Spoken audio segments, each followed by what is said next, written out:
খালি মনে হয় কখন আপনাদের হাতে শ্মশানের টিকিটটা ধরিয়ে দেব। শ্মশানের টিকিটটা আমি আপনার হাতে ধরিয়েছিলাম। আপনার কপালটা ভালো যে এতগুলো গুলি খেয়েও আপনি শ্মশান থেকে ফিরে এসেছেন। আপনার কপালটা আমার মতো ভালো নয় পণ্ডিতজি, তাই সোজা ডোমের হাতে গিয়ে পড়তে হবে। আপনি কিন্তু এখন আর অমিত রায়ের কেসের দায়িত্বে নেই। পণ্ডিতজির বিরুদ্ধে উল্টো পাল্টা কিছু করলে আপনাকে আমি ডিপার্টমেন্টের বাইরে ছুড়ে ফেলে দেবো। জব্বা, আপনার কপালও তাই লেখা আছে শ্মশান। তার আগে আপনাকে নিয়ে গিয়ে জায়গাটা পছন্দ করিয়ে নেব, নিমতলা না কেওড়াতলা।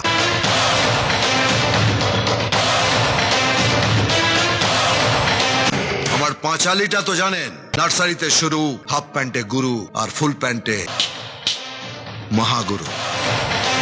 পণ্ডিতজি, রুদ্র সেন কিন্তু যা বলে সেটাই করে, তাই ও কিছু করার আগে অমিত রায়কে পাচার করে দিই।